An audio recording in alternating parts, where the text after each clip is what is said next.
Hi friends, welcome to Farook Anjan's kitchen. ఈరోజు మన recipe అరిసెలు. దానికోసం 3/4 కిలో బెల్లం తీసుకొని కొంచెం వాటర్ అందులో యాడ్ చేసుకొని పొయ్యి మీద సిమ్లో ఉడికించుకోవాలండి.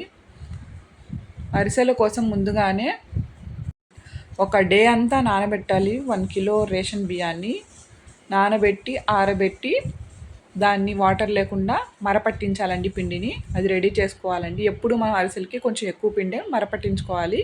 కేజీ అంటే 1 కేజీ పావు కానీ 1.5 కేజీ కానీ మరపట్టించుకోవాలి.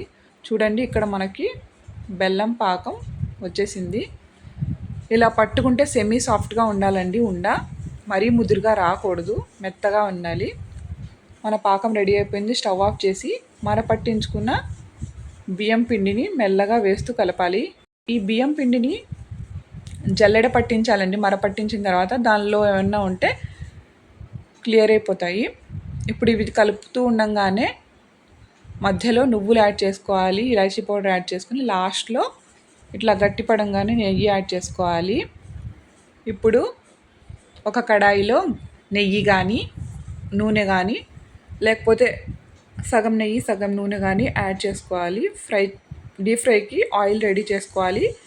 ఇప్పుడు చూపించిన విధంగా నువ్వుల్లో చిన్న చిన్న ఉండలు అద్దుతూ అరిసెల్ని మనకు కావాల్సిన రౌండ్ షేప్లో చేసుకొని బాగా హాట్గా ఉన్న ఆయిల్లో వేసుకొని మీడియం ఫ్లేమ్లో ఫ్రై చేసుకోవాలి. ఇలా పొంగితేనే అరిసెలు పర్ఫెక్ట్గా పాకం కరెక్ట్గా ఉన్నట్టండి. చూడండి, ఎంతో సింపుల్గా అయిపోయింది. కానీ అరిసెలు చేసేటప్పుడు కంపల్సరీగా ఇద్దరు ఉంటే చక్కగా ప్రాసెస్ చాలా ఈజీగా అయిద్దండి. చూడండి, ఇలా ఫ్రై అయిన అరిసెల్లో ఉన్న ఎక్సెస్ ఆయిల్ని ఇలా మనం తీసేసుకోవాలి. మీరు కావాలంటే చిల్లులు గరిటెతో కూడా తీసేయచ్చు. అంతే, అరిసెలు రెడీ. పైన క్రిస్పీగా లోపల సాఫ్ట్గా ఎంతో రుచిగా ఉంటాయి. తప్పకుండా సబ్స్క్రైబ్ చేయండి, ఫాలో చేయండి, కమెంట్ చేయడం మర్చిపోవద్దు. Thanks for watching.